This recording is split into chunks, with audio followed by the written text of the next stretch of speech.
Hello everyone, my name is Mitaka. I'm engineer for Red Hat. I work for upstream Ironic team, and today I'll be talking about what we get new in OpenStack Ironic Mitaka release, which you can soon will be able to enjoy from RDO repositories. This is a link to this presentation if you want to follow it along. It's on my GitHub account. And let's go. Again, for today is pretty lightweight. I'll give a short introduction to Ironic, highlight Mitaka features. There are some plans for the future, tentative of course, and we'll be ready to answer your questions. And just in case you don't know how you came here, so Ironic is an OpenStack bare metal provisioning project which essentially allows you to provision bare metals instead of virtual machines. Why? Well, a lot of use cases, OO OpenStack installer uses Ironic.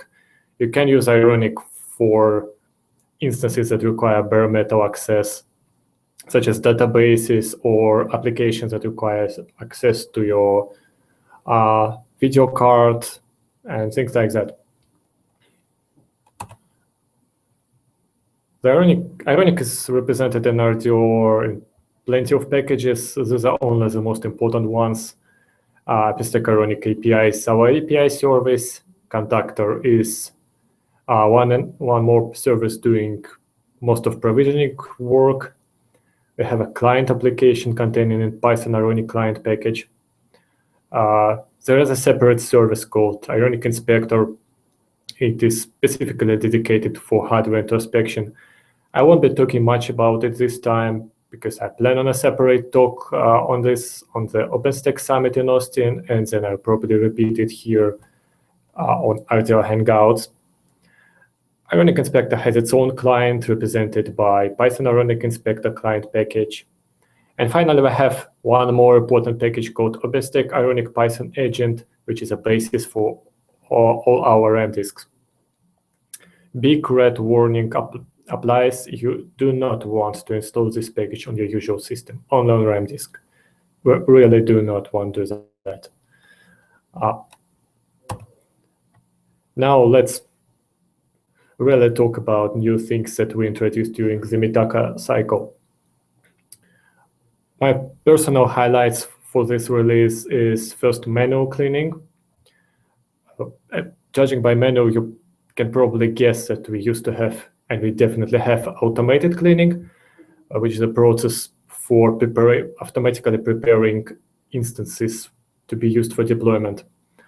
It was available since Liberty, and now I have manual cleaning, which is kind of the same thing, long-running actions that you might want to apply before your instances are ready, but this time it's operator-driven. So operator chooses what to do, provides some parameters for this process, and so on. Just a couple of examples. RAID support. We already have it via manual cleaning. So you can ask Ironic to build RAID way before you deploy, maybe even before you introspect things. Firmware updates, it can be implemented both as manual cleaning and automated cleaning. You can definitely run some validations. I really hope we'll have such validations in the future built in Ironic.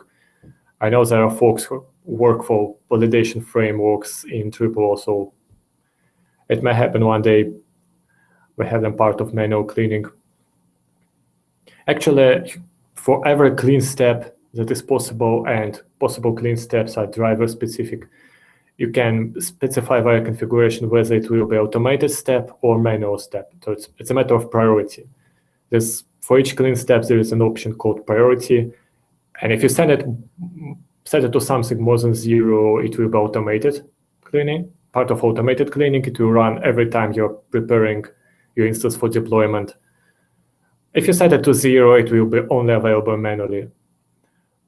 So we have a set of APIs to invoke this manual cleaning. We have a new node provisioning step,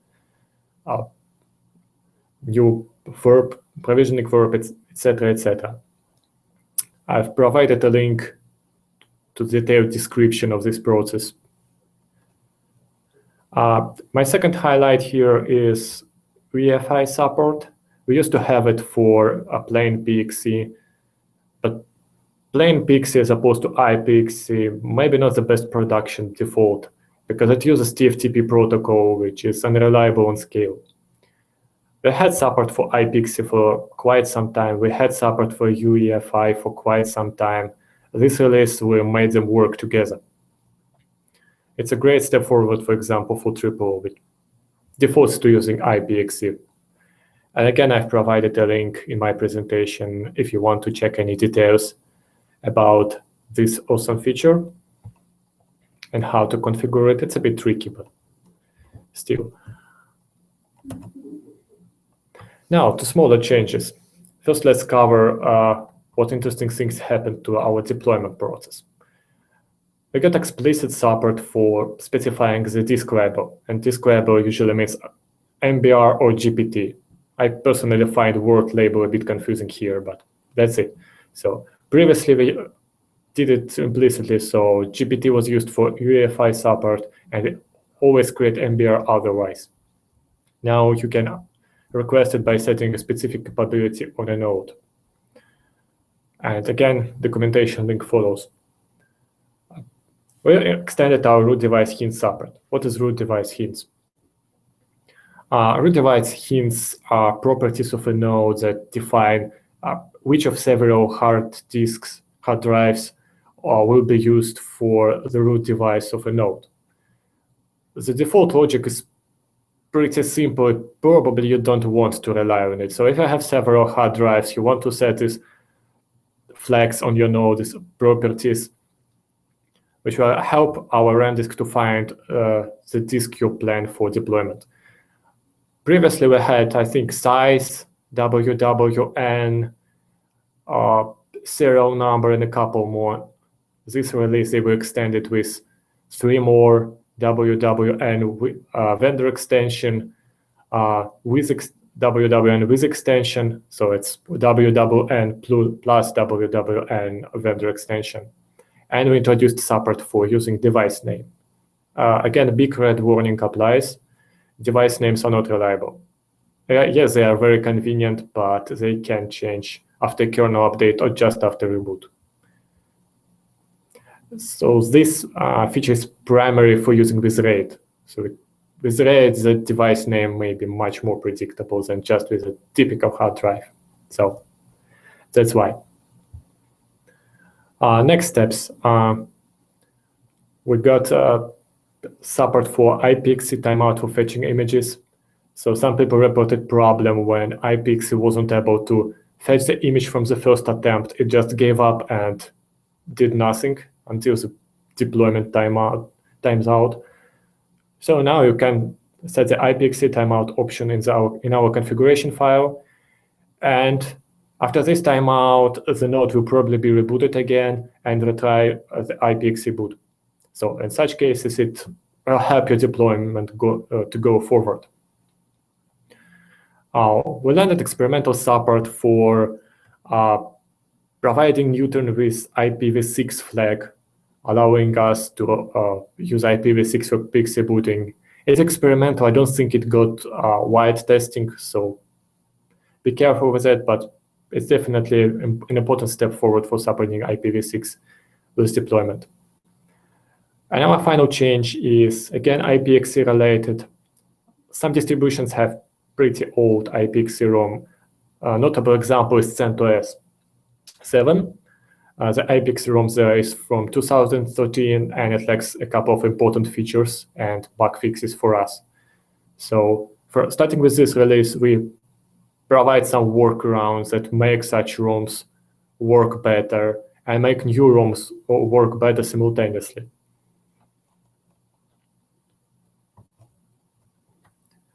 Next, more driver specific. To make it more clear, we have 2 sets of drivers based on how they deploy.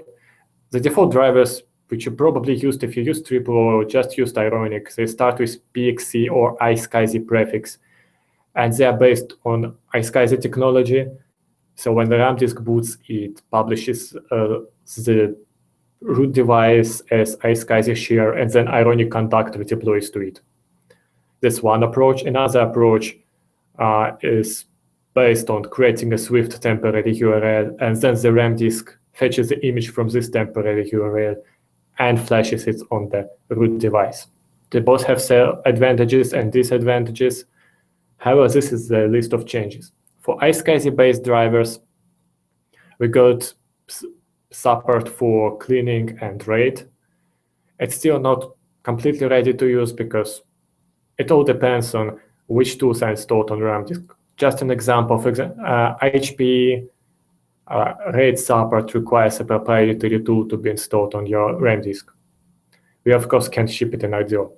So you have to rebuild your IPA, and then these two will allow RAID support for these iSCSI-based drivers. And what is very important for CentOS users and RHEL users is our deployment RAM disk now supports Linux I/O technology for publishing iSCSI share. Previously, we only supported TGTD, which is not available for RHEL. So essentially, we made iSCSI drivers using the IPA RAM disk work for RHEL. Previously, we only supported the old RAM disk, which we deprecated, and we deprecated it back in Liberty, actually. For the second style of deployment, we got support for partition images. This is the images you probably dealt with if you worked with Ironic. So you only provide a root partition. The second option, which we supported for some time, is whole disk images, when you provide an image which contains everything, the partitioning table, the root device, swap, whatever you want. The Swift-based drivers didn't support partition images for some time. Now they do. Also, previously, we had to keep the whole image in memory, which is definitely not the best approach ever. And in this release, we stream images from Swift. So we remove one of the big disadvantages of this approach, actually. Previously, we could not deploy big images using Swift-based approach. Now we can. And the final change which I want to mention is support for proxy to access Swift. So you can pass proxy settings to the RAM disk in case your Swift API requires proxy. And other changes, I'll list them here. Support for filtering nodes by node driver in our node listing API, and a built-in SSL support for API, as opposed to configuring, for example, a patch or Nginx. For SSL now, you can just request Ironic API to have SSL support. In the drivers field, Del driver was essentially rewritten from scratch using a new Python direct client library. And the biggest advantage for us, it is now compatible with Eventlet. We had some terrible bugs when essentially the Ironic conductor was deadlocked due to the Del driver. It's no longer the case, and the path is open for more improvements in the Del driver. Completely new drivers were introduced for integration with HP OneView management system. And a new testing driver was introduced that is using Wake on LAN technology for powering all the nodes. You can use it for testing Ironic on nodes which do not have any advanced management technology whatsoever, no APMI, anything, just Wake on LAN, which is present on more or less all machines, maybe not all, but majority of them. And a couple of internal changes. All periodic tasks which we run are now truly asynchronous. Previously, we had some problems with it because most of periodic tasks were actually running in one thread, and it terribly affected our scalability. It's no longer the case now with Mitaka release. We switched from a simple server in Python to using Oslo service library for our WSGI code. And it actually fixed several issues. The most prominent of them, a lot of people reported Ironic API crashed with a broken pipe error. So starting with the Mitaka release, this should be fixed. And we introduced a new library. It's called Ironic Lib, and in case of RDO, it's Python Ironic Lib. which we use to share partitioning and utilities code, maybe, but for now within Ironic, maybe potentially between other projects in OpenStack and outside OpenStack. That's all about highlights from the release. So of course, there are many more changes, but I tried to list the most important, the most interesting for RDO users. And now I'm going to talk a little about future plans. Please note that everything here is tentative. We don't guarantee any of this landing. We definitely do not guarantee all of this landing. But we would like to finish a couple of things that we started in Mitaka even earlier and we didn't finish. This is tenant network separation, which means separating provisioning network, which we use for deployment and other tasks, and network where tenants run. That's a big challenge covering Nova, Newton, and Ironic. We're still on our way to it. So, and we're pretty decided to land it in Newton unless something terrible happens. One more big refactoring thing involves Nova. We want to support multiple Nova computes for better scalability. Because, for example, right now, essentially we can use only one Nova compute because every Nova compute claims and tracks all Ironic nodes. That's not a scalable approach, so we want to change it. It's really an involved task, and we failed to do it for 2 releases, but we hope this release will finally make it. We want to support live upgrades of Ironic deployments. For right now, you have to put your whole bare metal cloud down when you upgrade Ironic. We want to make it happen so that you can actually upgrade Ironic conductors and services one by one without stopping your cloud. And the final change, which is pretty much decided, we're committed to doing that. We acquire all third-party drivers, all owned drivers that are in Ironic 3. We require them to have third-party CI voting on changes in Ironic. We already got third-party CI for Cisco, I think. HP is coming soon, and Fujitsu is working on the CI, definitely, maybe more. So by the end of Newton, we will require a third-party CI for a driver to be in tree. That's a big change for us, a big change in terms of stability. So I'm really looking forward to it. And think that we just want to start working. We want to rethink how we compose drivers, because if you work with Ironic, you know these fancy names like PXE_IPMI tool, or maybe even longer if you use some non-default drivers. We want to be able to allow an operator to compose drivers, not to hard code them in Ironic source tree. So we want to have some bases like Dell drag technology, which is a management technology, and then everything else should be optional and should be provided by an operator. For example, the choice between iSCSI deployment method or Swift-based deployment method, or choose between different methods of hardware introspection or RAID implementations, maybe. Right now, I have to hard code all combinations in our source code, which definitely not a scalable approach. Oh, it's my personal plan, actually, for Newton release to make this happen. A very hot topic is booting from volume, which means using cylinder volumes or a couple of other technologies as your root device or user data device. More importantly, root device, because operating system is what Ironic is concerned with. A lot of customers want this feature, and I really hope it provide at least to some extent during this cycle. However, it's a completely new thing. We didn't start working on that yet. We only have specification under consideration, so we'll see how it shapes. Next feature, notifications. A lot of OpenStack services, as you maybe know, provide notifications that can be fetched by other services or by an operator or by UIs to see what is going on. For example, in our case, it could be provision state changes, power state changes, maybe some errors reported by the management interface of a node, a lot of things. I think we more or less agreed on the design already, so we just have to implement it. And the fourth thing is rescue mode. You probably know it, it's supported by Nova. We need to support it in Ironic. That's definitely not a complete list. If I look now other parts, we have like twice as much plans for the upcoming release, but that's, I think, the most interesting and the most important things, which I really hope we land during the Mitaka cycle. And we finished pretty quickly on the 20 minutes. I think we have 8-10 minutes for questions. Please feel free to, please let me know if I actually have to enable questions in these Hangouts.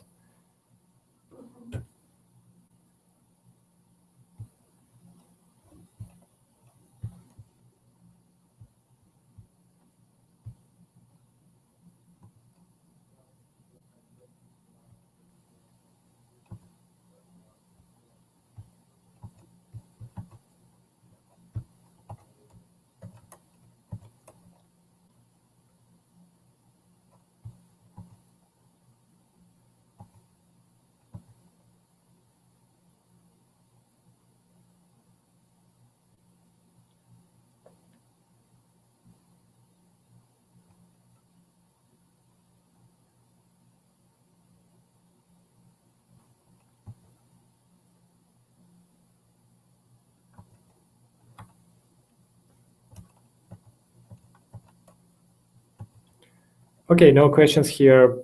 Thank you for your attention and see you on the OpenStack Summit or online on the free node. Bye.